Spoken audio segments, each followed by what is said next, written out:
강의를 위해서 아침에 7시에 집을 나서 지금 여기까지 왔습니다. 물론 이제 좀 약간 일찍 와서 부여에서 잠깐 뭐 보고 싶은 게 있어서 잠깐 일찍 오긴 했습니다만은 사실 이렇게 제가 평소에 부여를 자주 못 옵니다. 전통문화학교도 이번이 3번째인가 제가 개인적으로 오게 되는 것 같습니다. 강의를 하러 온 거는 이번이 이제 처음인 것 같습니다. 오늘 제가 드릴 말씀은 탑에 관한 이야기를 드리려고 합니다. 아마 이제 전통문화학교에서 이쪽 문화재 관련 쪽으로 공부를 하시니까 아마 탑을 한 번도 안 보신 분은 이 자리에 아마 안 계실 겁니다. 탑이라고 하는 건 다들 아시다시피 종교적인 건축물입니다. 종교적인 건축물. 보통 이제 우리나라의 종교적인 여러 가지 건축물들이 있지만 그 가운데 이 불교하고 연관되는 건축물들이 상당히 많이 있죠. 그 가운데 이 탑은 차지하는 비중이나 여러 가지 측면에서 아주 큰 비중을 차지하고 있습니다. 근데 오늘 제가 여러분께 드리려고 하는 말씀은 탑에 관한 좀 일반론은 아닙니다. 사실 뭐 요즘 일반적인 것들이야 뭐 인터넷 네이버에 검색하면 얼마든지 나오고 탑의 구조라든가 뭐 탑의 기능 뭐 이런 것들이야 뭐 얼마든지 여러분들이 검색을 통해서 오늘 뭐 반나절이면 다 숙지를 하실 수 있는 내용들이기 때문에 그런 내용은 좀 자제를 하고 오늘은 좀 사실 탑이라고 하는 것이 아까도 말씀드린 종교적인 구조물이기 때문에 종교적인 구조물에서 우리가 가장 중요하게 바라봐야 할 시각이 무엇인가 라는 측면에서 탑을 좀 말씀드리고 싶은 겁니다. 보통 우리가 건축물을 한다라면은 건축물에 보통 우리가 3대 기능에 대해서는 3대 역할에 대해서 다 알고 계시죠? 건축이라고 하는 것은 기본적으로 우리가 볼 때 구조, 기능, 미라고 하는 그 3가지를 보게 되죠. 근데 사실 종교적인 건축물은 사실 이 3가지 이외에 한 가지를 더 숙고를 해야 됩니다. 그것이 뭐냐? 바로 상징이라고 하는 겁니다. 상징. 사실 종교적인 건축물에서 상징을 빼놓는다면은 그 연구는 그냥 껍데기에 불과한 거라고 할 수가 있죠. 그래서 오늘 드리고 싶은 말씀도 사실 탑이 가진 그런 상징적인 기능에 대해서 제가 오늘 좀 말씀드리고자 하는 겁니다.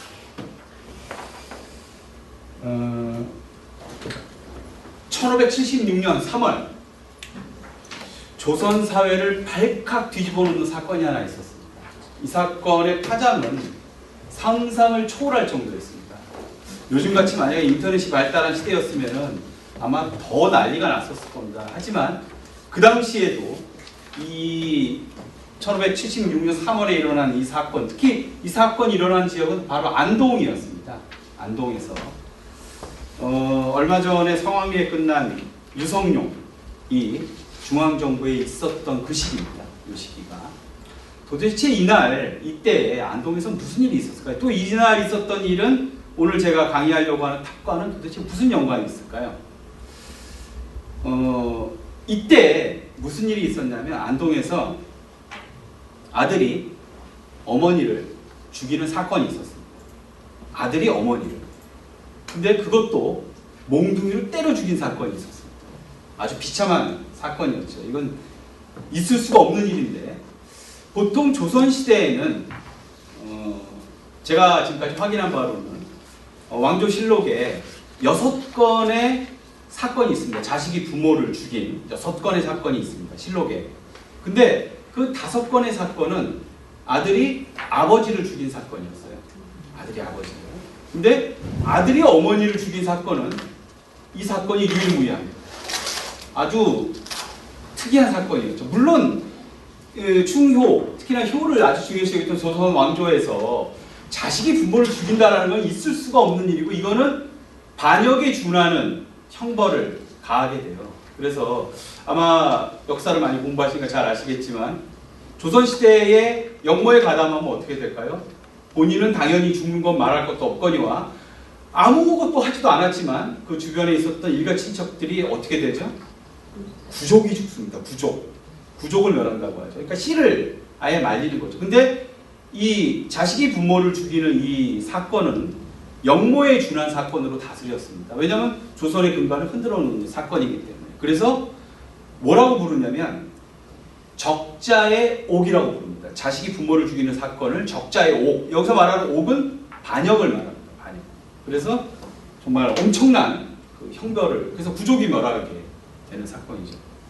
혹시 여러분들 조선왕조에서 제일 첫 번째 적자의 옥이 언제 일어나지 아십니까? 놀랍게도 세종임금 때 일어났습니다. 세종임금 때. 1428년에 어디서 적자의 옥이 처음 조선사에서 일어났냐면 진주에서 일어났어요. 경상남도 진주에서 김화라고 하는 사람이 자신의 아버지를 살해하는 사건이 일어났었습니다. 세종 때.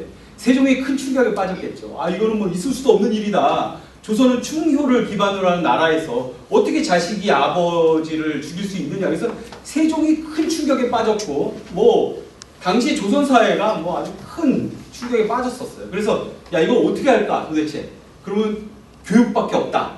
그래갖고 그러면은 좋다. 우리나라의 조선이라는 사회의 국신, 즉 임금에게 충성하는 윤리, 뭐예요? 충이죠, 충.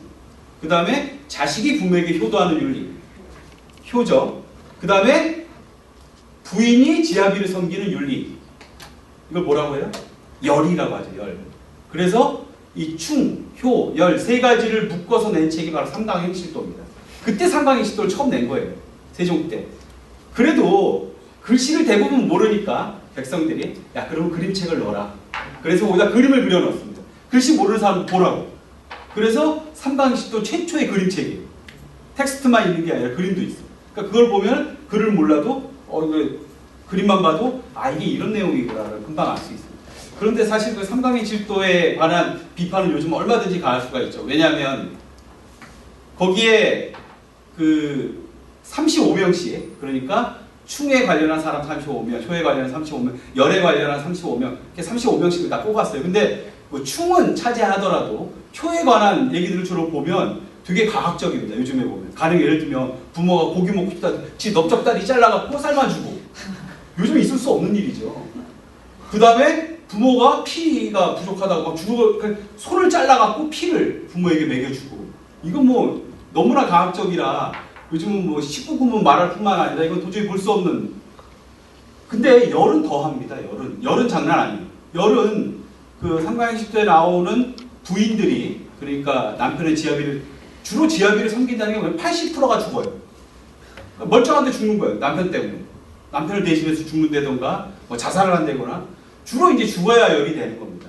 주로 80%가 요즘의 개념에서 얘기하면 뭐 있을 수가 없는 일이라 어떤 비판을 가할 수도 있겠지만, 어쨌든 그런 사건을 차지하더라도 이때 안동에서 있었던 이 사건은 엄청난 큰 충격으로 받아들여졌습니다. 보통 적자의 옥이 일어나잖아요. 그러면 국가에서 그 지역이, 그러니까 그 사건이 일어난 지역에 행할 수 있는 가장 기본적인 조처는 뭐냐면 강등하는 겁니다. 강등. 그러니까 뭐냐면 지금 같으면 시였다가 읍으로 강등되는 거예요. 그러니까 안동이 부였다가 안동현으로 강등이 됐어요. 이 사건 때문에. 그러니까 부사가 있다가 현감으로 바뀌는 게, 그 어떤 도시의 브랜드 자체가 한 단계 뚝 떨어지는, 거기에다가 이제 주원 글씨를 씌워줍니다. 이 도시는 적자의 옥이 일어난 도시. 그러면은 그게 해제되기 전까지는 그 도시 출신들은 그냥 얼굴에 주원 글씨를 달고 다닙니다. 아, 우리 적자 옥이 일어난 도시에서 나는 출생, 그러니까 안동 유성룡이가 이 사건이 일어난다면 눈을 뜨고 다닐 수 없을 정도였어요.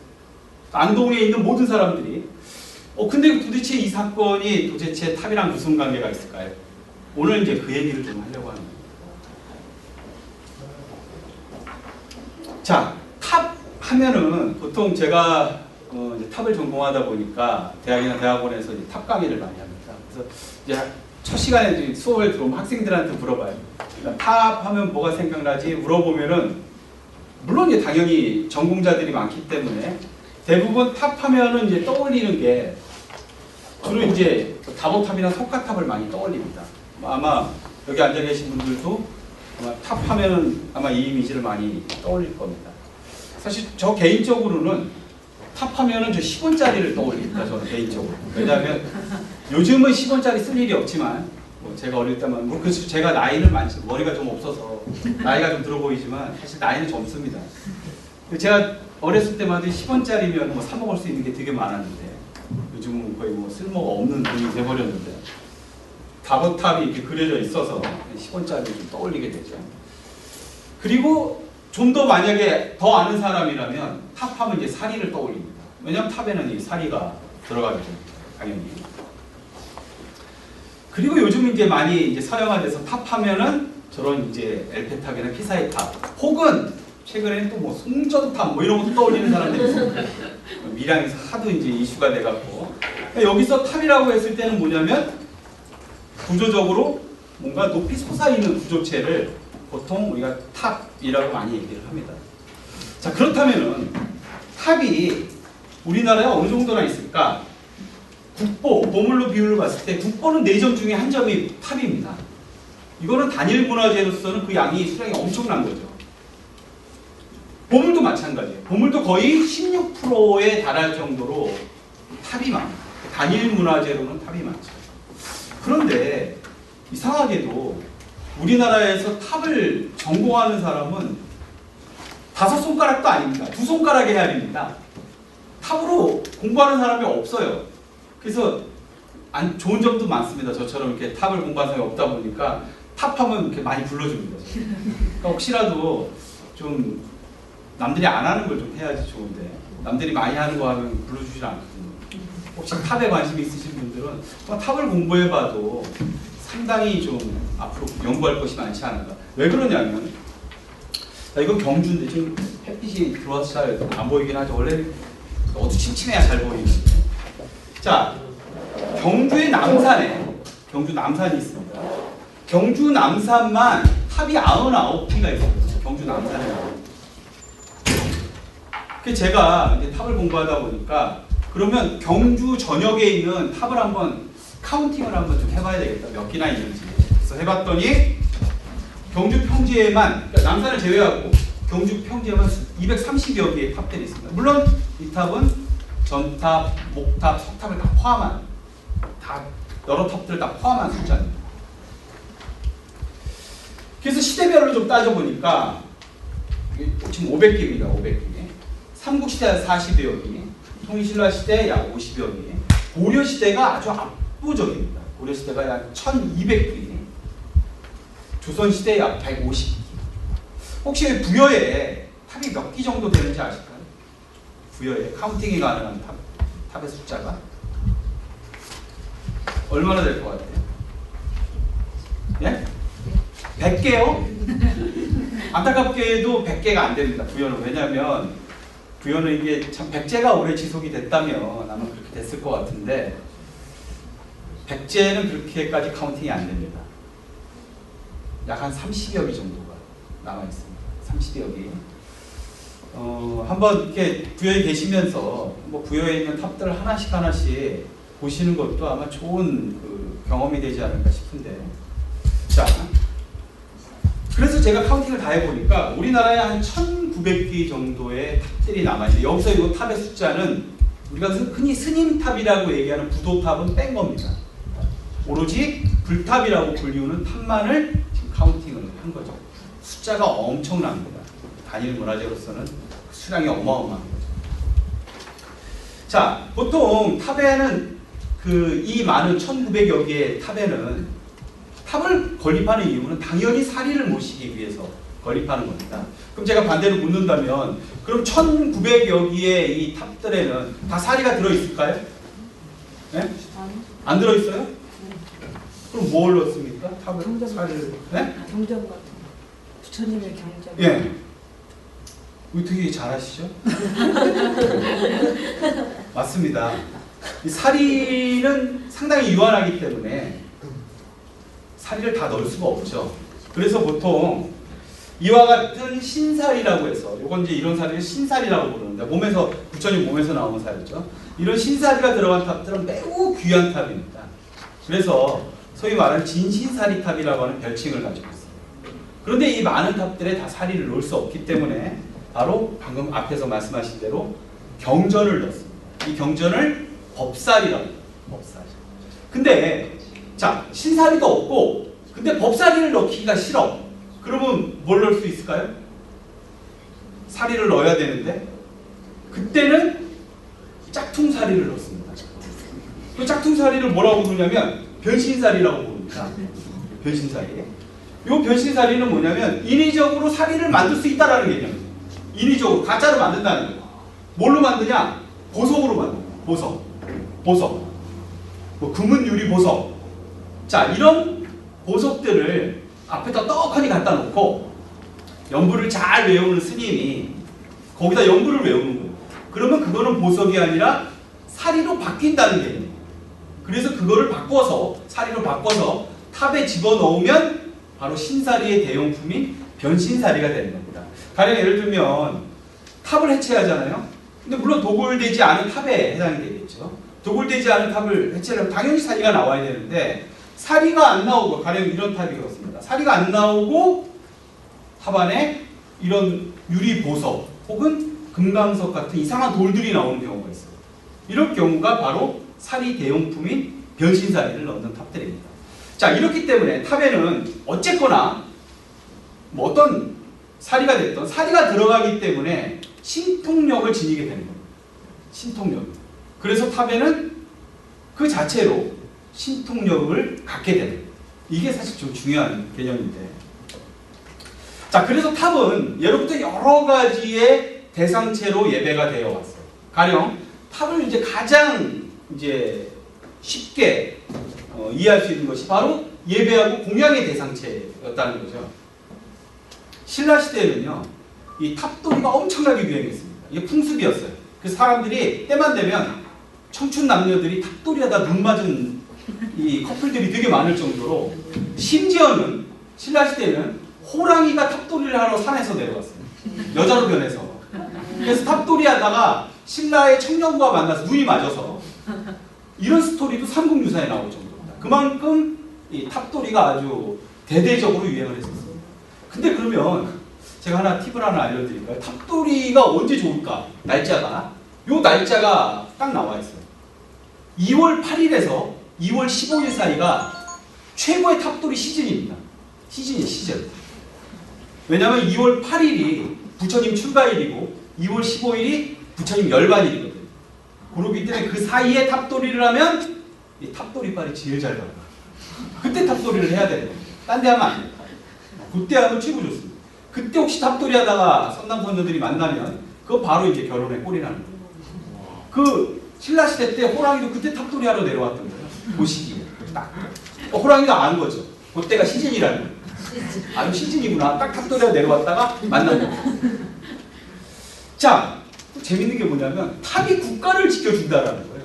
탑이 있음으로써 그 땅이 청정하기 때문에 외적들이 못 온다. 쳐들어오지 않는다라는 게 좀 약간 황당한 개념 같지만, 그래서 탑들을 많이 만들게 됩니다.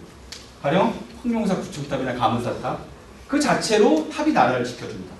왜냐하면 신성한 사리를 모신 청정한 땅이기 때문에 이곳에는 악한 마음을 품은 외적들이 쳐들어올 수 없다라는 개념이죠. 자, 여기서 더 나가서 고을을 지켜주는 개념으로서의 또 탑이 한 단계 좀 발전을 합니다. 자, 또 하나는 개인의 추복을 비는 행위죠. 돌아가신 분의 극락왕생을 빌기 위해서 탑을 만듭니다. 가령 경주에 있는 황복사지탑 같은 경우가 대표적인 탑이 되죠. 또 하나는 탑이 뭔가 불길하고 뭐 이런 징조들을 알려준대요.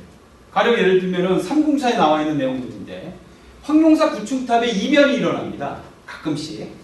예를 들면은 뭐 구층탑이 한 달 동안 거꾸로 이렇게 그림자가 비춰져, 사실 있을 수가 없는 일인데 비춰져 있는다던가, 혹은 경주 사천왕사지의 탑에 있는 오방신의 활줄이 모두 다 끊어진다던가, 이런 이변이 일어난 다음에 왕이 죽는다던가 승하한다던가, 혹은 탑이 흔들려서 북쪽으로 삐딱하게 기울어졌을 때 결국은 신라의 멸망을 초래하는 호석정 사건이 일어난다던가, 이런 이제 이변의 징조를 또 알려줍니다. 또 하나는 망루나 위치, 그러니까 요즘으로 말하면 랜드마크죠. 탑이 랜드마크입니다. 그 지역에. 그래서 그 삼국유사를 보다 보면 너 집이 어디야? 뭐 이런 얘기가 물어봤을 때 우리 집 저 탑 저 뒤에 있어. 뭐 이런 식으로 탑이 어떤 랜드마크로 나옵니다. 가령 그 경주 황룡사에 있었던 이 높이 80m짜리 9층 탑은요, 일찍이 많은 사람들이 이 탑에 올라가서 아마 그 풍광들을 엿봤던 것 같은데, 고려시대 문인이었던 김급기가 이 9층 탑에 올라가서 아마 밖을 내려다 봤던 느낌은 이렇게 시를 쓴 게 남아있어요. 이거 보면은 당시에 인간이 만든 구조물 80m 위에 올라간다는 거는 상상할 수도 없는 일이었는데, 위에 와서 보니까 경주에, 동도가 경주죠, 얼마나 많은 집들이 버레집, 다닥다닥 붙어있는 버레집. 그러니까 이 집들이 아주 다닥다닥 붙어 있었던 광경들을 표현해 주는 거죠. 자, 또 하나는, 원래 저기 중국 사람들이 약간 불화가 세잖아요. 근데 진짜 이거는 불화가 아닌 것 같아요. 왜냐하면 최근에 발굴을 통해서 다 입증이 됐습니다. 뭐냐면 북위 시대에 그 영영사 낙양에, 그러니까 북위의 수도였던 낙양에 아주 사탑들이 많이 있었는데, 그 가운데 영영사라고 하는 대표적인 절이 있었어요. 그 탑이 있었는데, 그 탑에 관한 기록입니다. 양현지라고 하는 사람이 낙양가람기라고 한 책을 써요. 혹시 이거 읽어보신 분 계세요? 낙양가람기? 필독서인데, 적어도 역사학을 공부한다고 한다면 이 낙양가람기를 읽어보지 않고는 이거는 얘기를 할 수가 없는 거예요. 정말 필독서입니다. 한번 구하셔서 읽어보세요. 정말 흥미진진합니다. 이 낙양가람기는. 나중에 한번 읽어보십시오. 거기에 보면 이런 얘기가 나와요. 영영사 구층탑에 대한 내용이 나오는데, 높이가 90장, 지금의 미터로 환산하면 310m가 넘는데, 높이가, 탑의 높이가. 그래서 그러니까 63빌딩보다 더 높은 겁니다, 지금. 자, 낙양에서 100미까지 떨어진 곳이 보인대요, 탑에 올라가면. 탑 공사가 끝났대. 그래서 당시에 북위의 명제라고 하는 황제가 태우손을 붙잡고 이 구축탑에 올랐나 봐요. 물론 걸어서 올라가지는 않았겠죠. 하인이 가마에 태워갖고 올라갔겠지. 올라갔더니 궁중이 손바닥 보이듯이 보인다. 탑에 올라가서 딱 밑을 내다보니까. 그게 기분이 나빠. 프라이버시가 이게 확보가 안 되니까. 그래서 뭐라고 했냐면, 이 다음부터는 탑에 올라가는 걸 금지시킵니다. 근데 양현지가 아마 특별히 허락을 받아서 올라갔었나. 올라가서 보니까 그 탑 밑으로 구름과 비가 지나간대. 위는 맑은데 밑으로 구름과 비가 지나간다는데 그게 빈말이 아니다, 불화가 아니었다, 이렇게 얘기를 합니다. 그러니 이 탑이 얼마나 높았다는 거예요. 밑은 비가 오는데 위는 쨍쨍, 해가 쨍쨍. 근데 이 영영사 구층탑의 이야기는 여기가 끝이 아닙니다. 탑에는 아주 특수한 기능이 하나 있습니다. 어떤 기능이냐면 풍경을 달아놓음으로써 아주 특별한 기능을 해요. 그게 무슨 기능이냐면, 풍경을 달아놓으면 바람이 불면 소리가 나겠죠. 딸랑딸랑 소리가.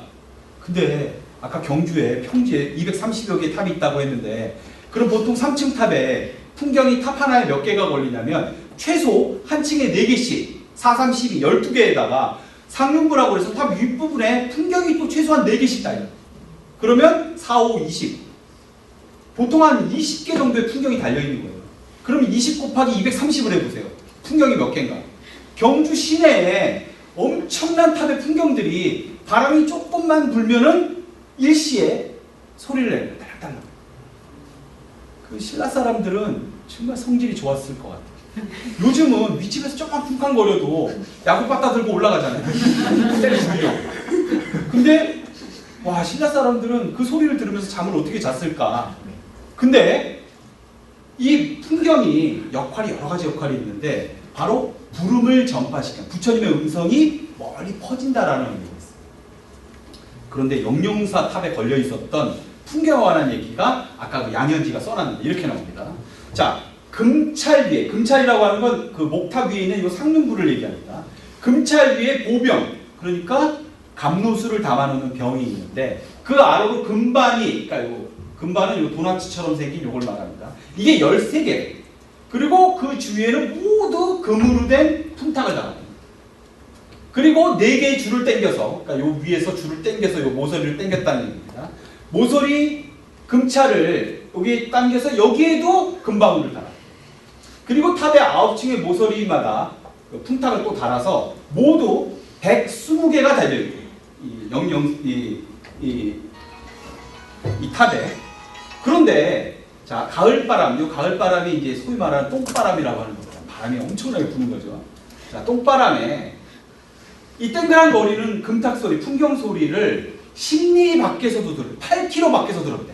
8km 밖에. 그러니 이 풍경 소리가 얼마나 울렸다는 겁니까? 그러면 8km 밖이라면 당시에 그 북위의 수도였던 낙양을 다 포함하는 겁니다. 거의. 그러면 낙양 시내에 사는 사람들은 낮이건 밤이건 이 풍경 소리를 들으면서 사는 거예요. 그러니까 부처님의 음성을 듣는 거죠. 잠을 자거라 뗄랑딸랑 이러면서 잠을 자는 거예요. 그 풍경 소리를 들으면서 자는 거예요. 그러니까 이런 여러 가지 역할들을 이 불탑이 하게 됩니다. 그런데 재밌는 것이 우리나라에 있어서 역사상 이 탑의 변천사를 살펴보게 되면, 자, 사리를 모시는 분묘, 그러니까 무덤으로서의 기능에서 탑이 나라를 지켜준다라고 하는 호국적인 불탑관에서, 또 하나는 개인의 추복을 비는 극락왕생의 대상체로서의 탑에서 고려시대로 오게 되면 비보사탑이라고 하는 것이 생겨납니다. 비보사탑. 요 비보사탑에 관한 이야기가 바로 오늘의 이야기입니다. 자, 이 비보사탑이라고 하는 것은 뭐냐면 비보사탑설에 기반을 두고 있습니다. 이 비보사탑설이라고 하는 것은 신라 말에 고승이었던 도선이라고 하는 승려가 있습니다. 이 도선은 뭐 예언자였나 봐요. 예언을 되게 잘했나 봐요. 그래서 태조 왕건이 장차 새 나라의 임금이 될 거라는 것도 이미 예언을 해줬던 사람이기도 합니다. 이 사람이 주창한 사상 중에 하나가 바로 이 산천 비보 사상이라고 하는 겁니다. 이 비보 사상의 특징은 뭐냐면 땅이 안 좋아. 땅이 안 좋아. 근데 막 사람들이 악한 짓을 하고 막 그래. 근데 그 이유가 모두 땅의 병에서 온다는 겁니다. 땅의 병. 그래서 그 땅의 병을 다스려야 된다는 거예요. 어떻게 다스리느냐? 의사는 뭐 수술을 해줄 수 있겠죠? 그러면은 이거를 부처의 공신력으로서 수리를 해줄 수 있는데, 수술을 해줄 수 있는데, 그것이 뭐냐면 바로 그 안 좋은 땅 위에다가 절을 짓는다던가, 혹은 탑을 짓는다던가, 불상을 갖다 놓는다던가, 혹은 단간지주라고 해서 사찰에 들어간 입구에 거대한 기둥을 세운다거나, 이런 것들을 통해서 그 땅을 좋은 땅으로 바꾼다라고 하는 개념입니다. 근데 여기서 중요한 게 뭐냐면 풍수설이라고 있죠. 풍수설. 풍수설은 뭐냐면 기가 응집된 장소, 이 지점, 제일 좋은 장소야. 여기를 찾아서 점을 찍는, 즉 정점을 하는 것을 보통 우리가 풍수설이라고 합니다. 그래서 이 묘자들 쓴다거나 이런 것들을 보통 이 풍수설에서 많이 적용을 하죠. 또 하나는 뭐냐면 도참설이, 요건 이제, 근데 비보설은 뭐냐면 정점을 하는 것이 아니라 땅을 보완해주는 개념이라는 거죠. 또 하나는 도참설이라고 하는 것입니다. 도참설은 말 그대로 예언을 해주는 겁니다. 미래에 장차 어떤 일이 일어나. 근데 이 비보설은 시간적인 개념이 아니라 공간적인 개념이에요. 그래서 이 풍수설이나 도참설하고는 조금 개념이 다른 것이 바로 이 비보설이라고 할 수가 있죠. 이 도선국사전에 따르면 진단은 이렇게 한 겁니다. 도선국사가. 자, 삼국이 다시 나눠졌어. 신라시대 말에 삼국이 나눠져. 그리고 서로 막 다퉈. 싸움을 일어나. 도적들이 일어나. 이런 것들은 모두 그 땅의 병에서 시작된 것이다 라고 진단을 했습니다. 그래서 바로 그러면 진료를 어떻게 해야 되느냐. 치료법도 알려줬어요. 치료법은 뭐냐. 그 산천 토지를 다스리면 된다. 근데 다스릴 때 바로 부처의 공신력으로 다스릴 수 있다라는 거예요. 그래서 사실 이 비보설이라고 하는 것은 이 산천의 병, 그리고 지세가 뭔가 안 좋다라는 것에서 시작이 됐다라는 거죠. 자, 아주 간단한 개념으로 이해하면 이렇게 됩니다. 자, 이게 지금 땅인데 땅이 안 좋아. 표정이 안 좋죠? 상황은 어떤 상황이냐면 국가와 백성 자꾸 재해가 생겨. 안 좋아. 요즘처럼. 그런데 요 위에다가 이렇게 사찰이나 탑이나 단간을 건립하잖아요. 그럼 어떻게 되냐면 스마일이 돼요.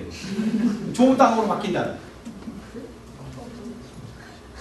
그러면 이게 언제 주로 시작이 됐느냐? 바로 이때 시작이 된 겁니다. 이 9세기 중반 이후에 선정불교와 이게 습합이 되면서 시작이 되고, 그리고 확산되기 시작한 것은 고려가 개국한 이후에 본격적으로 확산이 되게 됩니다. 그러면 이게 어느 정도 범위로 확산을 했을까? 이런 사상이 상상을 초월합니다.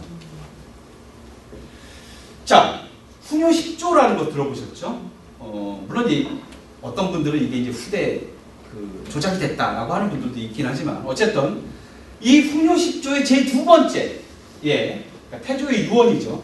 보면 모든 사원은 도선이 주창한 이 비보사탑설에 의해서 추정한, 그러니까 정한 것이다. 그러니까 모든 사찰이라고 하는 것은 지금 우리 고려의 왕조에 있는 모든 사찰이라고 하는 것이 바로 비보사탑설에 의해서 만들어진 것이다 라고 얘기를 전제를 하고 있습니다. 그리고 나서 이 풍요 10조를 받아들여서 역대 고려의 임금들은 문종 때부터 제일 마지막 왕인 공양왕 때까지 비보사탑설에 의해서 사찰들을 창건하거나 혹은 중창한다거나 즉 비보사탑설이 그 사찰을 유지하는 기본적인 체제로 이용이 됩니다. 이것이 이제 기본적인 원리로 이제 적용이 된다는 거죠. 고려 말 조선 초에 무학대사가 조선 초에는 이제 국시를 유교로 바꾸면서 사찰들 탄압을 엄청 합니다. 그때 무학대사가 특히나 이제 이방원, 태종 이방원을 얘기하겠죠. 이방원한테 뭐라고 하냐면 이 많은 사찰들을 없애면 안 된다. 그 이유는 왜냐? 바로 비보사탑설에 의해서 만들어진 사찰이기 때문에 이 사찰들을 없애면 안 될 것이다 라고 얘기하는, 즉 이 사찰을 보호하는 주된 역할로 쓰이기도 했습니다. 이 비보사탑설이. 그래서 이 신라 말의 고려 초를 거치면서 사실 이 비보사탑설이라고 하는 것은 우리나라 전체에 있어서 아주 중요한 사탑을 경영하는 원리로 적용되게 되는 거죠. 자, 그럼 비보사탑에 의해서 지어진 사찰이나 탑들이 도대체 얼마나 있었느냐? 이걸 알려주는 카운팅이 가능한 문헌들이 남아있습니다. 가령 예를 들면 도성국사전에는 500개 소라고 나와 있는데 백운산 내원사 사적이라고 하는 이 책에 보면 3,500개 소라고 나와 있습니다. 근데 사실 이것들은 조작됐을 가능성이 높죠. 그러면 당시 조선의 실제 기록을 보게 되면 되는데 이 도선밀기라고 하는 책에는 약 2,400여 개. 그 다음에 성종실록이 이게 제일 확실할 겁니다. 성종실록에 왜냐면은 이때 도첩제를 시행하면서 사찰 숫자들을 완전히 줄여버리죠. 그때 전국에 있는 비보 사탑설에 의해서 만들어진 사찰들이 몇 개인지를 쉬어봐라 하고 왕명에 의해서 확인된 것이 3,000여 개수입니다. 3,000여 개수. 자, 아까 탑의 숫자가 1,500개 정도라고 했는데 지금 남아있는 게 그거의 거의 더블, 2배의 숫자가 이 비보 사탑설에 의해서 만들어진 사찰이나 혹은 탑이라는 얘기가 되는 겁니다. 이 진갑국사의 기록에 따르면 고려를 얘기하는 겁니다. 모든 나라의 이 사원들이 준하 현에 있는데 이게 전부 다 비보소로 설치된 것이다. 여러분들 혹시 이제 이 사찰의 혹시 경영이라던가 중창 원리 이런 것들에 관심이 있는 분이 있으시다면 반드시 연구해봐야 되는 것 중에 하나가 뭐냐면은 비보사탑설과 함께 그러니까 조선시대에 사찰이 망하지 않고 그 사찰을 유지시킬 수 있는 자구책은 오직 두 가지밖에 없습니다. 하나는 바로 이와 같은 비보사찰이라는 것을 자처하는 것 하나, 또 하나는 뭐가 있을까요? 누구도 그 사찰을 손대지 못할 정도로 할 수 있는 것. 자복사를 자칭하는 겁니다. 자복사. 여기서 자복사라는 건 뭐냐면 왕실에 명복을 기원한다던가 혹은 태자들이나 공주들이 태어났을 때 그들의 무병 장수를 빌기 위해서 신당을 만들어 놓고 예불을 드리는 거예요. 그게 자복사를 자칭하는 겁니다. 그 조선시대에 자복사를 자칭한 사찰들은 오히려 그 사세를 더 키웠어요. 대표적인 사찰이 저쪽 경상북도 예천에 용문사라는 점이 있습니다. 그 사찰은 조선시대에 오히려 반대로 중흥기를 맞이했어요. 왜냐? 주변에 있는 양반들이 서로 앞다투어 시주를 하는 거예요. 잘 보여야 되니까. 그리고 시주하고 나서 왕한테 가서 나 실은 어저께 시주했다? 딱 하면은 임금이 야 그랬어? 야 너 그럼 다음에 이것 좀 한번 맡아볼래? 한번 이런 식으로 이제 벼슬을 주는 거죠. 그러니 그 사찰의 역할을 크게 할 수밖에 사세를 크게 할 수밖에 없게 됐던 거죠. 자, 그래서 비보사탑설의 그 대상체는 바로 이 사찰이나 탑이나 불상이나 단간들이 되는데 보통 이렇게 나옵니다. 불상이라고 하는 것은 좀 허한 곳을 채워주는 것. 그 다음에 이 단간, 그러니까 단간이라고 하는 것은 마치 돛대처럼 생겼죠. 그래서 그 지형이 배처럼 생겼을 때 그 지형을 보완해주는 역할을 하는 것. 그리고 사찰 같은 경우에는 절의 이름을 통해서 그 지형을 비보하는 경우, 이런 경우가 있습니다. 어떤 지역에 이 안질 질환자, 그러니까 눈병 환자들이 엄청나게 생기는 거예요. 아, 이거 도저히 안 되겠다. 이 도대체 원인이 뭐냐? 막 의원들을 데려다가 막 분석을 시켜보고 막 그냥 서울대학교 의과대학 교수들을 다 투입시켰는데도 이게 판명이 안 돼. 그래서 야, 그러면 이거 다 필요 없다. 절을 하나 만들자. 절 이름을 뭘로 할까? 개목사로 하자. 개목사. 개목사. 고칠 개자에다가 눈목자. 개목사라는 절을 지었더니 눈병 환자가 한 명도 안 생겨. 황당한 일이죠. 이게 바로 사찰의 이름으로써 이 비보를 하는 겁니다. 좀 희한한 거죠. 자, 그래서 불탑. 근데 여기서 중요한 게 불탑이라고 하는 겁니다. 왜냐하면 불탑은 여러분들 다 아시겠지만 그 사찰의 센터에 있죠. 중심에 있습니다. 그리고 탑에는 뭐 어떤 사리가 됐던 사리가 보완이 되죠. 그렇기 때문에 가장 영역이 세다는 겁니다. 기가 세다는 거죠. 기가 세기 때문에 그 탑을 하나 세움으로써 어떤 이 비보사탑설이 아주 완성을 이룰 수 있다는 개념들이 생겨나게 됩니다. 바로 여기에는 사리가 들어가기 때문에. 자, 한번 볼까요? 자, 이 두 개의 단간이 있습니다. 이 두 개의 단간은 하나는 청주에 가면 용두사지 단간지주라고 국보로 지정된 단간지주입니다. 근데 이게 지금 가보시면 아시겠지만 청주 시내에 있어요. 청주 시내. 청주라고 하면 안동과 더불어 조선시대 양반의 도시로 알려져 있는데 어떻게 양반의 도시의 그 센터에 이 불교적인 그 구조물이 남아있을 수 있었을까요? 그것도 역대 관리들이 자꾸 수리도 해줘요. 자기네들이. 불교적인 구조물인데 만약에 벼락 맞아서 이게 하나 뚝 떨어지잖아요? 그러면 자기가 돈 들여서 수리를 해줘요. 관리들이. 양반들이. 자, 요 단간은 정말 지금은 이게 지주만 남았지만 불과 19세기 말 심지어는 황성신문이 나왔던 20세기 초반까지만 해도 안동의 명소로 이게 나옵니다. 뭐냐면 여기도 이 용두사시처럼 단간이 남아있어요. 수철. 그러니까 무쇠죠, 무쇠.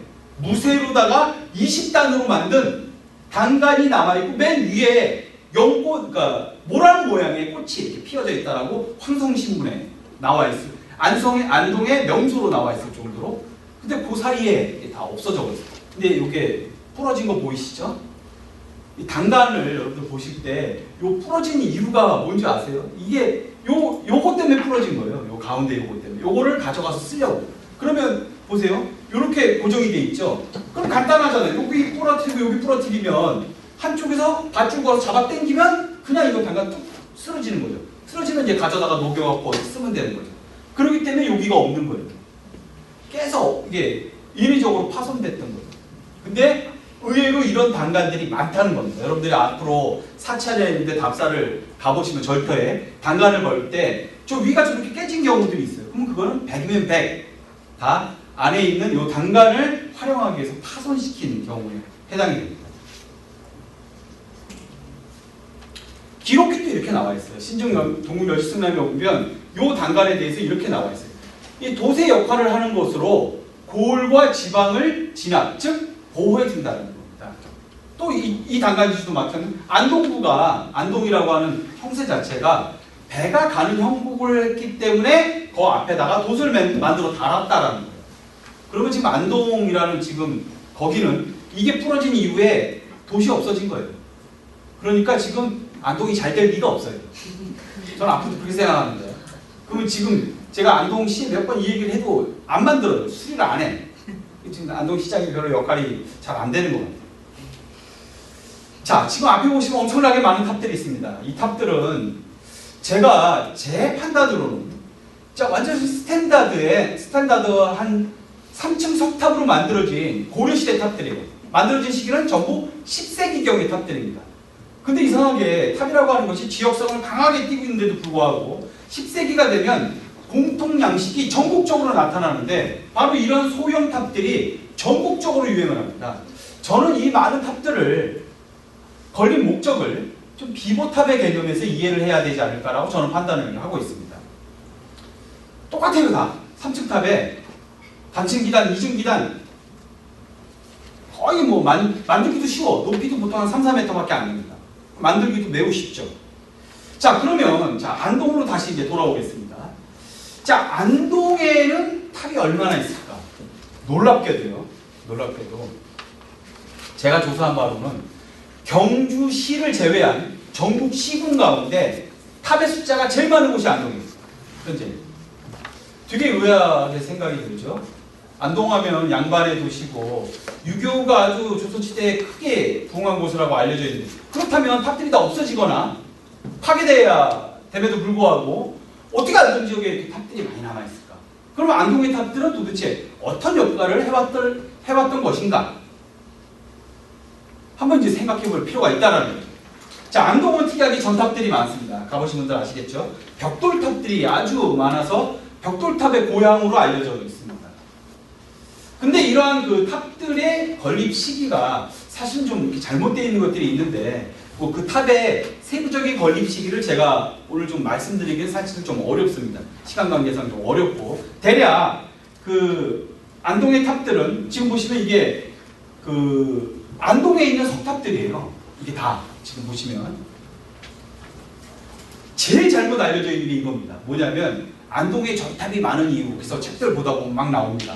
거기 보면은 꼭 등장되는 게 뭐냐면 엉뚱한 얘기가 하나 나와요. 뭐냐면 안동이 퇴적암지대이기 때문에 화강암이 발달되지 않아서 전탑을 만들 수밖에 없었다. 그건 말도 안 되는 소리입니다. 왜냐하면 안동이 석탑이 제일 많거든. 경주 이외에 화강암 석탑이 전부 다. 그러면 이거는 기본적으로 말이 안 되는 거죠. 자, 이렇게 많은 탑들이 남아있는데 그래서 제가 점을 막 찍어봤어요. 안동에 보면은 근데 재밌는 게 뭐냐면 이 많은 탑들이 물론 이제 일부는 그렇지 않은 경우들도 있지만 대부분 낙동강을 따라서 집중되어 있다는 것을 알 수 있어요.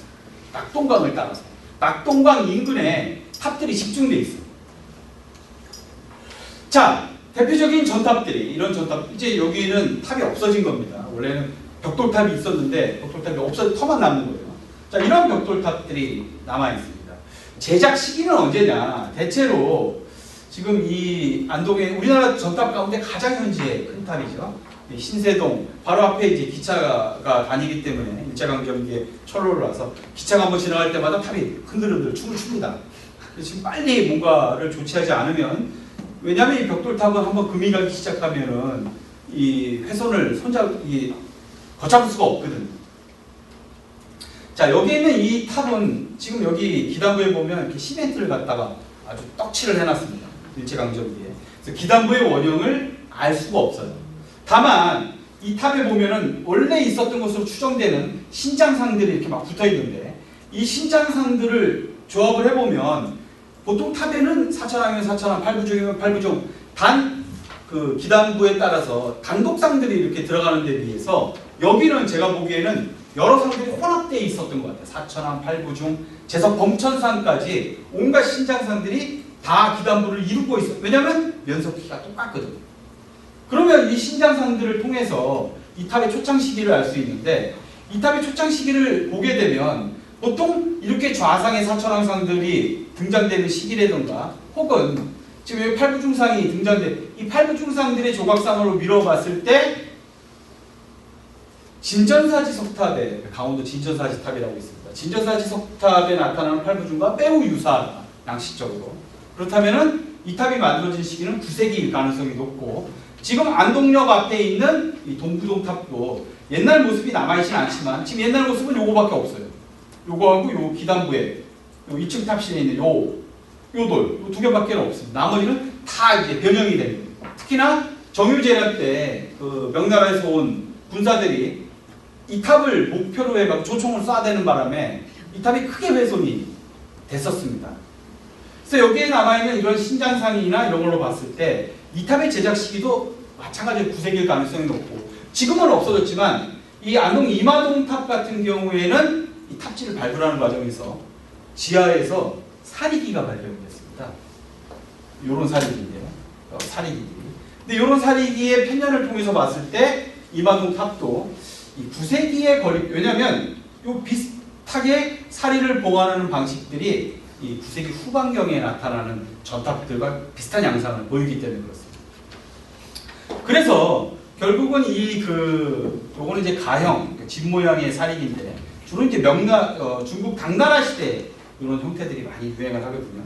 그래서 이 사리기를 통해서 봤을 때 이 이마동 전탑도 9세기형의 탑으로 건립됐을 가능성이 높다. 즉 다시 말하면은 안동의 전탑들은 대체로 9세기경의 탑일 것이다 라고 추정을 해볼 수가 있습니다. 자, 또 하나는 이 안동의 석탑들인데요. 자, 여러분들 아마 탑을 많이 보셨으니까 신라 석탑, 고려 석탑을 구분하는 방법쯤은 다 아시겠죠? 아십니까? 딱 봤을 때 이거는 신라의 석탑, 아니 이거는 고려의 석탑. 근데 이것만 알아도 딱 구분이 가능하거든요. 사실 이게 마치 공식 같은 건데 뭐냐면, 자, 이건 신라 석탑의 예입니다. 자, 이중기단 탑일 경우에, 자, 상층 기단과 하층 기단 사이에 연결해주는 이 부분에 보면은 2단의 받침이 있죠. 2단의 받침이 있는데 밑에 받침은 활 모양으로 휘어져 있고 위에 받침은 직각으로 되어 있습니다. 그래서 이거를 2단 받침을 호형과 각형이라고 합니다. 신라 석탑에는 이게 반드시 있습니다. 고려 석탑에는 생략되거나 없을 가능성이 높아요. 그리고 이 상층 기단 덮개돌, 갑석이라고 그러죠. 갑석 밑에 한 단에 이렇게 홈을 주는데 요거를 부연이라고 부르는데 요건 신라 석탑에 무조건 있어요. 근데 고려 석탑은 약화되거나 혹은 없을 수가 있습니다. 또 하나, 이 덮개돌 위에 초층 탑신을 얹는 이 부분에 여기는 이제 각형과 호형이었죠. 여기는 각형 2개입니다. 근데 요게 있으면은 요걸 각형 2단 받침, 탑신 받침이라고 부르는데 요 3가지가 있으면 이건 무조건 신라 석탑. 보고 자실 수 없어요. 요게 없으면 혹은 변형이 있으면 예를 들면 요게 각형인데 뭐 3단으로 돼 있다. 혹은 각형이 아니라 호형으로 돼 있다. 이러면은 뭔가 이건 신라 석탑에서 벗어나고 있구나라는 것을 알 수가 있는데 안동 지역의 탑들을 보면 전부 이걸 벗어나 있어요. 가령 갑석에 지금 보세요. 이 덮개돌 위에 엄청난 변화가 보이죠. 지금 요 밑에도 보세요. 엄청난 변화가 보이죠. 이런 걸로 봤을 때 이거는 누가 봐도 신라 석탑이 아니야. 신라 석탑이 아닙니다. 자, 이런 식으로 안동 지역의 탑들을 바라보면 뭔가 다 이상해. 지금 보시면 받침들이 다 다르죠? 이거는 신라 석탑이 아닌 거예요. 탑신 받침에서 변화가 온다든가 혹은 이렇게 세장형으로 아주 로켓처럼 가느다란 탑 모습으로 봐. 이거 전부 신라 탑들이 아니에요. 다 이런 변형들이 옵니다. 그래서 이 고려시대에 주로 많이 만들어졌다는 것을 쉽게 알 수 있어요. 안동 지역의 이 석탑들은. 그래서 이 안동 지역의 탑들을 기본적으로 만들어진 편년을 보게 되면 주로 10세기에 집중되어 있습니다. 고려 초죠. 10세기. 그러니까 비보사탑설이 크게 유행하던 시절에 집중적으로 만들어졌다는 거예요. 자, 그런데 재밌는 게 하나 있습니다. 뭐냐면 이 책은 영가지라고 하는 책이에요. 안동의 읍지입니다. 안동 읍지. 그럼 안동 읍지라고 하지 않고 왜 영가지라고 쓰게 됐냐면 이 영자를 한번 보세요. 영자를 보면 물 숫자에다가 위에 점이 하나 찍혀져 있는 거예요. 이게 뭐냐면 물이 그러니까 두 갈래로 오는 물이 하나로 합쳐져서 하나의 물로 흐르게 되잖아요. 그쪽 지역을 얘기할 때 영자를 씁니다. 그러니까 물이 하나가 더 있다는 거죠. 가지가. 그래서 이 안동은 낙동강과 반변천이 안동에서 하나로 합쳐지기 때문에 그래서 영자를 쓴 겁니다. 지형을 따라서. 그리고 이 가짜는 아름다울 가짜죠. 그게 아름답기 때문에 영가, 즉 안동의 다른 이름이 물이 합쳐지는 지세 아름답다. 이 안동의 다른 이름입니다. 영가. 그래서 영가지는 안동의 지리지. 근데 이걸 편찬한 사람이 누구냐면 재밌게도 유성룡이 편찬을 지시했어요. 유성룡. 그래서 누가 했냐면 안동 부사 정부라고 하는 사람이 이 책을 편찬을 했어요. 근데 임진왜란이 막 끝날 무렵에 편찬을 했습니다. 자, 근데 놀라운 것이 제가 이 영가지를 처음 봤을 때 좀 큰 충격을 받았어요. 왜 충격을 받았냐면 보통 조선시대의 지리지들을 보면 빼놓지 않고 사찰에 관한 기록이 나옵니다. 그런데 그 사찰에 관한 기록들은 뭐 어느 절이 뭐 부의 동쪽에 있다, 서쪽에 있다. 이게 끝이에요. 근데 이 영가지에는 놀랍게도 68개의 사찰에 대한 내용이 나오고 다른 민속지에는 지리지에는 없는 41개의 절터에 관한 기록이 나오는데 놀랍게도 17개의 안동에 대한 탑에 관한 이야기들이 나옵니다. 이거는 다른 지리지에는 없는 내용입니다. 그러니까 안동에만 도대체 안동의 유생들이 왜 이렇게 탑에 대한 관심이 높았을까요? 이거는 당연히 당시에 관심사를 책으로 만들어 놓은 거예요. 그러면은 이때 당시에 이 책이 편찬될 당시에 안동의 사람들은 탑에 대해서 관심이 높았다는 것을 입증해 주는 겁니다. 그런데 더 놀라운 게 있어요. 뭐냐면 이렇게 나옵니다. 비보사탑에 관한 내용이 아주 상세히 기록되어 있어요. 가령 예를 들면 지세를 비보하는 사찰이 이런 사찰들이 있다라고 사찰 이름들이 나오고 그 다음에 물을 비보하는 사찰. 물을 비보한다는 것은 물을 통해서 어떤 지세를 비보한다는 개념이죠.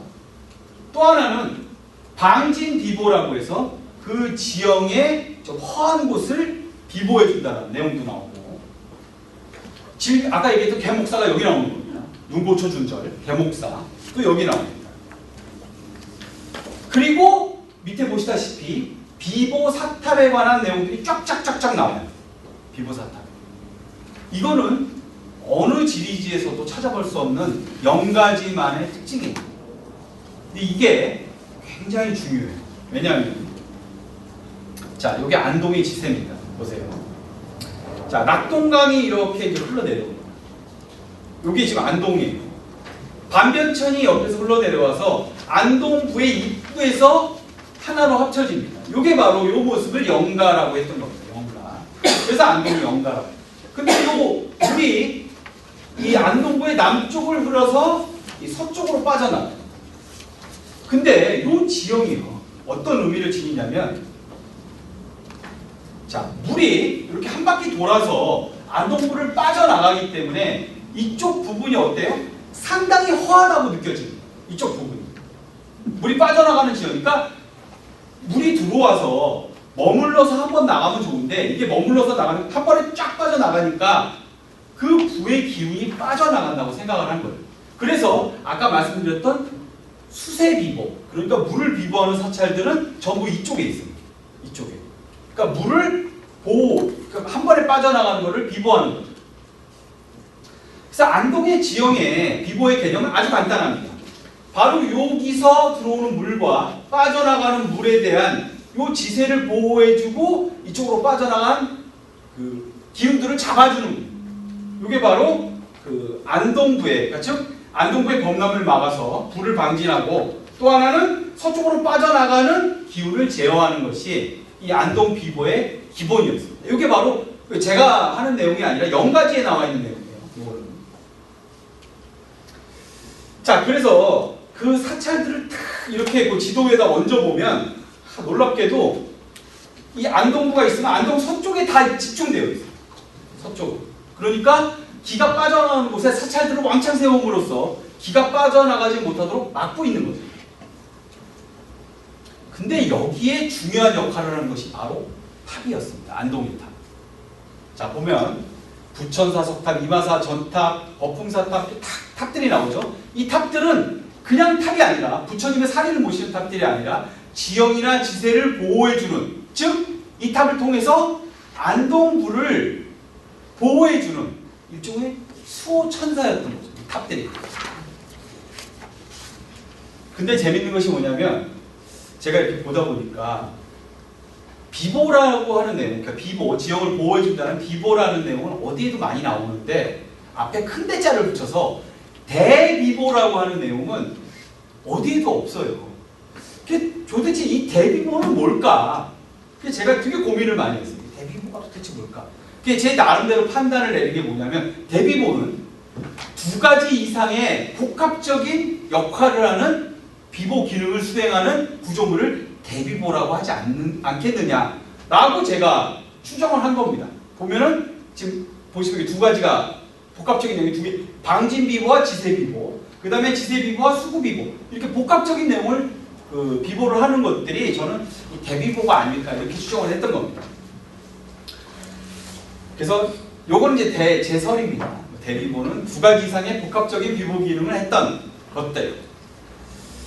자, 그런데 여기에 바로 그 비보의 아주 중요한 역할을 했던 것들이 바로 지금 우리가 잘 알고 있는 요 신세동 전탑, 그 다음에 석탑, 그 다음에 이 동부동 전탑, 그리고 가장 중요한 서쪽, 재수가 빠져나가는 가장 중요한 있던 곳에 있던 이마동 전탑, 요게 소위 말하는 빅4입니다. 빅4.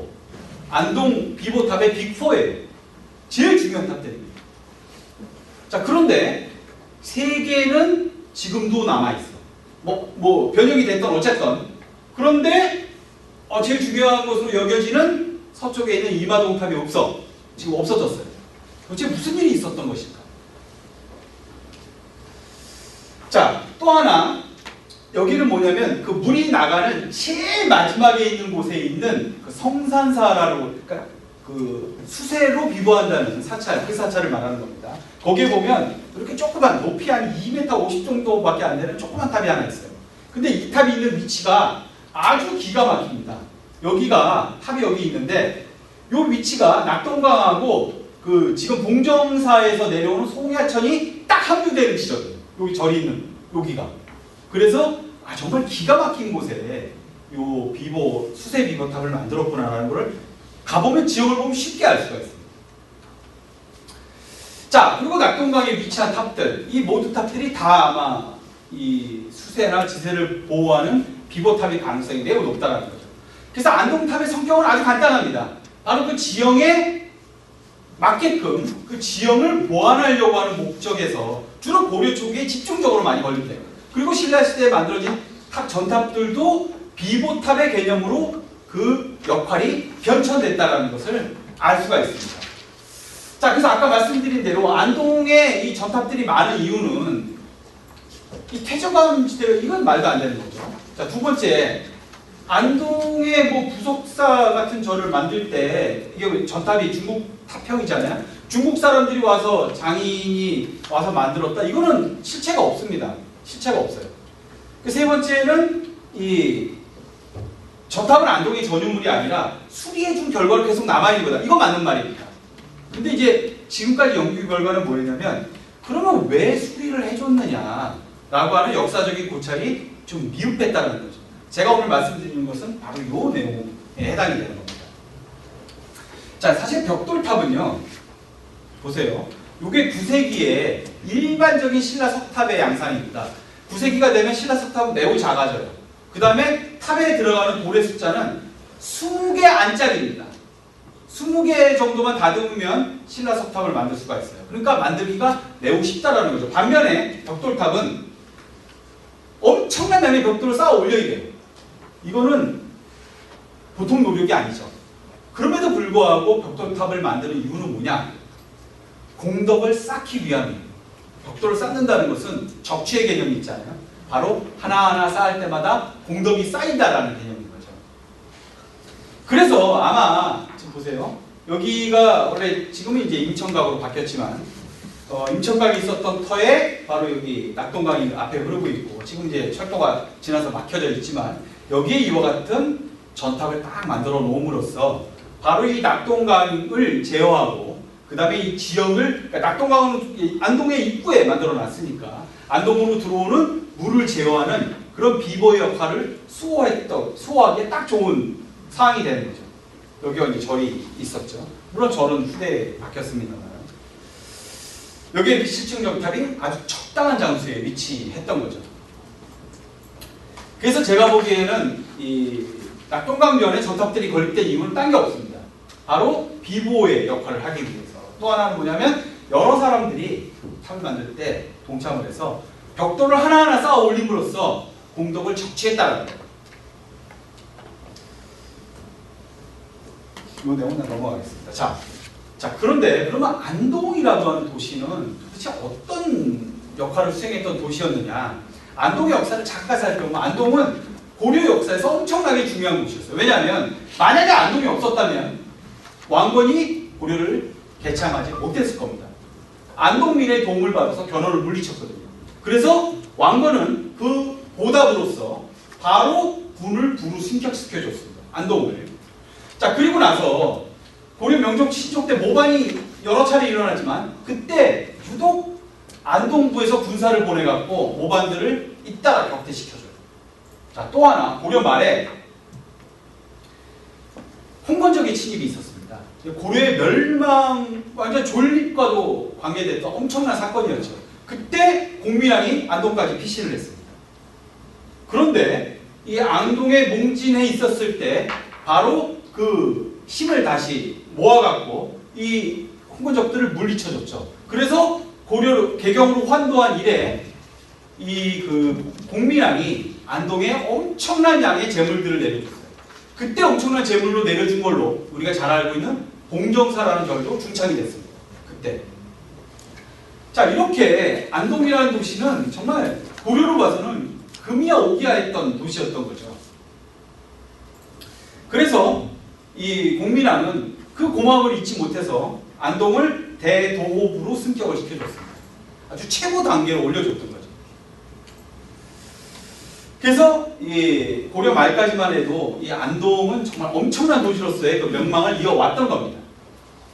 자, 그런데 이와 같은 안동의 그 비보탑의 역할이나 이런 것들은 사람의 입과 입을 통해서 계속 전승이 됐겠죠. 조선시대가 들어와서도 그것이 이어졌어요. 자, 보세요. 자, 성종 때입니다. 성종 때 리민이, 여기서 말하는 리민은 뭐예요? 관리와 백성을 말하는 겁니다. 관리와 백성이 합력, 힘을 모아서 탑들을 고쳐요. 탑들을 고칩니다. 조선시대가 왔는데 불교적인 그 건축물인 탑을 관리가 나서서 고쳐준다는 겁니다. 자, 이런 개념은 뭐냐면 그 탑의 중요성을 알고 있었다는 겁니다. 관리들이 다. 자, 중간에 무너졌는데 현의 사람이, 그러니까 관리가 그 탑을 고쳐줍니다. 이런 식으로 탑이 전승되어 온 거예요. 그러니까 안동의 전탑들은 관리를 해주지 않았으면 지금 남아있을 리가 없는 거죠. 그래서 잘 전승이 되어 왔던 겁니다. 다시 말하면 안동의 불탑들은 안동민 모두의 관심사였던 거예요. 그 탑을 수리하고 지켜야 하는 것은 안동민이라면 누구나 해야 되는 그런 역할을 했던 거죠. 자, 그런데 불행이 시작이 됩니다. 이제 어떤 불행이 시작이 되냐면 이 비보탑이 훼손이 되기 시작해요. 어떤 일이 일어나냐면, 자, 요 영가지에 있는 내용입니다. 자, 요 탑에, 이 탑을 말합니다. 자, 신세동 전탑의 위에는 금동 장식이 있었는데 이고라고 하는 사람이 철거해서 이걸 관청에다 갖다 줬대요. 그랬더니 관청에서는 그거를 녹여서 객사, 그러니까 영빈관이죠, 지금으로 말하면 영빈관의 집기를 쓰는데 만들었대요. 탑을 녹여서 그거를 영빈관에서는 집기를 썼다는 거예요. 자, 이 탑을 훼손시킨 사건이죠. 그런데 여기서 중요한 것이 요 이고라고 하는 사람이 누구냐라는 걸 좀 알아야 돼요. 제가 이거를 진짜 찾으려고 엄청나게 노력을 했었는데 이고라고 하는 사람 생전혀는 모르는데 이 사람은 누구냐면 고성희 씨, 혹시 이 자리에 고성희 씨가 있는지 모르겠습니다. 혹시 고성희 씨 중에 탑동종파 있습니까? 이 종파 이름이 이상하죠? 탑동종파야. 이게 무슨 얘기냐면 이고는 임청각, 즉 신세동 전탑이 있는 곳 뒤에 그 임청각이라고 하는 집인데 이 집이 고성희 씨의 종가입니다. 근데 요 이명이라고 하는 사람이 이 고성희 씨 탑동종파의 시조예요. 근데 생각을 해보세요. 뼈대 있는 고성희 씨의 양반가의 집안에서 거기에 절터에다가 자기 이제 종가를 지었습니다. 근데 앞에 이런 불교의 건축물이 탑이 있어요. 여러분 같으면 어떻게 할까요? 야, 저거 부셔버려라. 당연히 했겠죠. 근데 안 부셔요. 그리고 자기 집에 파 이름을 탑동종파라고 이름을 붙입니다. 이거 희한한 일이죠. 그럼 뭔가 이 이명이라고 하는 사람은 이 탑의 중요성을 알고 있었다라는 거예요. 부시면 안 된다는 걸 알고 있었던, 절은 이미 절터가 돼서 없어졌지만. 자, 그런데 이거는 이 1552년에 1523년 청풍군수, 그러니까 충청도죠. 청풍군수를 역임을 하고 퇴임한 다음에 안동으로 자기 다시 이 집으로 돌아와서 유양소, 그러니까 향반들의 모임인 유양소의 좌수, 그러니까 우두머리를 지냅니다. 요때 아마 자기가 총대를 메고 눈물을 머금고 아마 자기 집 앞에 있었던 이탑의 상륜부를 훼손했던 것으로 저는 추정이 됩니다. 이게 본의가 아니라 타의에 의해서. 그게 왜 그러냐면 사실 이 이고라는 사람은 그 아들이 없었어요. 아들이 나중에 이제 그 양자를 드렸지만 딸이 하나 있었는데 문왕동료가 그 딸이 태어나면서 이제 그 왜 마마라고 하죠. 마마를 앓다가 장님이 됐어요. 애가 자기 딸이 문왕동료인데 딸이 장님이 됐다고 생각해 보세요. 얼마나 마음이 아프겠습니까? 아버지가. 그래 금이야 어디야 키운 시집 보내야 되는데 시집 보낼 데가 없어. 장님이 돼서. 그러던 차에 정말 고맙게도 서해라는 사람이 나서서 내가 당신 딸내미를 데려가겠다. 아버지가 얼마나 기분이 좋았을까요? 사위한테 다 해주고 싶겠죠. 그래가지고 뭘 줬냐면 소호원이라고 있습니다. 소호. 지금 이거 안동에 이 서씨가 이 서해가 달성서씨거든요. 혹시 달성서씨 있는지 모르겠는데 이 달성서씨의 종가 이 소호원을 요 이고가 준 거예요. 자기 딸내미를 데려가준 그 고마움으로 장님이 된 딸을. 근데 역시 사람의 운명이라는 걸 알 수 없나 봐요. 그 정말 이 눈이 멀어갖고 앞도 못 보는 그 딸내미가 아들을 하나 낳았는데, 그리고 참 명도박복한 것이 눈도 장님이었던 것이 이 자기 남편 서해도 일찍 죽습니다. 그러니까 청산과부가 된 거예요. 아들 하나 낳고 청산과부 됐어요. 그러니까 정말 아들이 하나가 서성이라는 사람인데 이 서성이 나중에 영의정이 오가요. 정말 대단한 거죠. 진짜 이 장님이 돼갖고 아들 하나 키웠는데 그 아들이 정승효 반열에 올랐으니 정말 그래서 이 달성서 씨가 명문가가 된 겁니다. 이래갖고 거기에 이고라고 하는 사람의 역할이 엄청나게 컸던 거죠. 자 어쨌든 이 사람이 좌수 시절에 이 탑을 해체를 했는데 그때 이고가 이 탑을 해체할 때 이런 시를 썼어요. 이런 시를 높은 집을 지어서 강의 머리를 물렀다. 이거는 지극히 비보사탑서를 알고 있었다라는 거예요. 그러니까 아마 이고는 어쩔 수 없이 이 탑을 해체한 걸 근데 그 이유가 있습니다. 어떤 이유냐면 이 사건 때문에 그래요. 뭐냐면 1576년 자 아까 제가 처음 시작할 때 1576년의 사건을 말씀드렸죠. 자 그때로 이제 다시 돌아가는 겁니다. 1576년에 부사로 왔던 양이라고 하는 사람이 있어요. 이 사람이 자 안동의 비보탑 중에서 최고봉이라 일컬어지는 이 이마사탑을 완전 해체를 했어요. 해체를 해서 뭘 했냐면 그 벽돌을 전부 객사, 영빈관의 바닥에다 쫙 깔았어. 탑의 재료를 아주 만행을 저지른 거죠. 근데 이 양이라고 하는 사람은 누구냐 도대체? 이 사람은 당시에 노정, 이휴백이라는 사람과 영남의 삼벌로 알려졌던 사람입니다. 아주 철저한 유교주의자예요. 이 사람이 부사로 와서 딱 보니 이거 젠장 불교의 구조물들이 막 시내에 막 있는 거야. 그래서 사람 야 이방인 너 일로 와봐. 야 저것들 뭐냐? 물어봤더니 실은 저게 이렇게 해서 안동을 지켜주는 탑들인데 저걸 절대 손대시면 안 됩니다. 딱 그랬는데 그래 알았다 그러면 그러다가 그래도 누구 사람 못 보겠는 거야. 그러면 안 되겠다. 난 도저히 누구 사람 하나 해체해야 되겠다. 그래서 지목한 것이 바로 이 탑이었던 거예요. 해체를 했어요. 그래서 바닥에다가 넷돌로 깔았다는 건 뭐예요? 최대의 치욕을 준 겁니다. 탑을 밟고 다니는 거죠.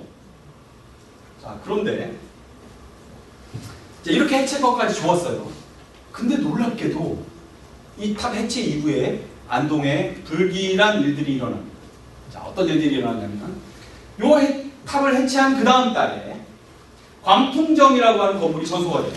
이 광풍정은 무슨 건물이냐면 지금 그 경주에 가보면 얼마 전에 세계문화유산으로 지정된 민속마을 있죠. 거기에 손소호라고 손씨 집안의 저기 집성촌인데 손소호라고 하는 사람이 안동 부사로 와 있을 때 안동이 분지가 엄청 덥거든요.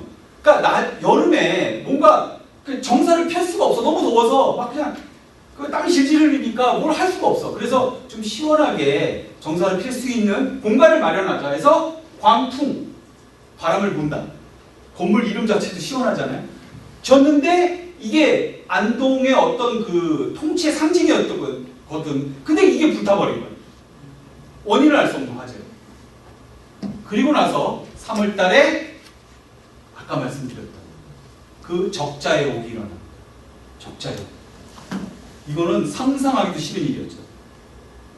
그 아들이 누구 죽인 거야? 엄마를. 그것도 때려 죽인 일이에요. 자, 이 사건으로 조선사회가 발칵 뒤집혔죠. 선조 임금은 엄청난 충격을 받았습니다. 자, 그래서 어떤 조치를 취했느냐? 바로 부사 양의를 파직시켰어요. 그리고 나서 안동부를 현으로 강동시키는 조치를 냈습니다. 자, 그리고 나서 안동은 주홍글씨가 확 씌워졌어요. 그리고 나서 유운용이라는 사람이 복호, 그러니까 다시 안동을 활용시켜달라고 상서를 넣었지만 이게 이제 그 안동 복호소, 그러니까 다시 안동을 복호시켜달라는 요 내용이 어떤 내용이 있는지 알면 바로 이런 내용이었습니다. 자, 그 주홍글씨를 쓰고 있었을 때 상황을 얘기하는 겁니다. 자, 향인 모두와 사물이 오랫동안 더러움에 빠져갖고 씻어낼 수가 없대요. 그러니 그 분하고 부끄럽기가 스스로 받아들이지 못할 정도로 지금 이런 상황이 이르렀다네요. 그런데 놀랍게도 도선이 예언한 예언 중에 비보사탑을 부서뜨리면 비보사탑의 역할 중에 적자 방지가 있어요. 적자 방지. 부효를 행하는 사람을 방지시켜준다라는 이 기능이 있어요. 또 하나, 도선구사전에 또 무슨 얘기냐면 비보를 믿지 않고 사탑을 파괴하면 나라가 망하고 백성에게 재앙이 온대. 엄청난 재앙이 왔다. 자, 이 모든 스토리들을 다 안동민들이 엄청나게 뼛속으로 체험한 이후 안동 유성룡의 권유로 야, 다시는 이 비보 사탑들 해치면 안 돼. 그럼 어떻게 해야 돼? 기록으로 남겨라. 영원히. 자, 우리 안동부에 기록을 남기자. 영가지를 쓸 때 다른 시군에는 다른 지방대는 절대 기록하지 않았던 그 풍부한 비보사탑의 내용과 풍부한 비보사탑의 내용들을 다 적은 거예요. 미주알을 본 거예요. 다. 자, 그래서 바로 이 안동 지역의 이러한 사탑들이 지금까지 유용될 수 있었던 하나의 패러다임을 만들게 됐던 것이 바로 이 비보사탑의 역할이었던 거죠. 마찬가지로 이 안동 바로 여기 1765년에 그려진 안동부의 지도인데 여기 보면 탑이 있고 단간이 있죠. 단간이 이겁니다. 이 단간도 마찬가지예요. 계속 사람들이 수리를 해준 겁니다. 자, 지금 안동하면 떠오르는 역할이 이 김동사몽의 이 간제비, 김동사몽의 이 강고등어. 사실 지금의 안동의 트렌드는 이 양반이고 또 이 강고등어일지 모르지만 불과 100년 전만 올라가더라도 안동의 기본적인 캐릭터는 바로 비보탑이었던 거죠. 이거는 모든 사회민들이 공유하는 하나의 공통적인 지켜야 되는 의식이었던 거죠. 이것이 바로 안동탑의 지금까지를 만들어 왔던 것입니다. 그러니까 한 지역에서 공동으로 가졌던 이러한 역사와 사상과 의식들은 함께 공유해도 그건 반드시 지켜나가야만 된다라고 하는 것을 이 비보탑을 통해서 보여줬던 거죠. 근데 그것을 지키지 않고 훼손시켰을 경우 어떤 재앙이 오는지를 안동민들은 아주 철저하게 경험을 했던 거죠. 그래서 안동탑의 상징이라고 하는 것은 불탑의 상징성 이전에 바로 이런 비보탑이라고 하는 아주 중요한 공통의 상징성이 있다.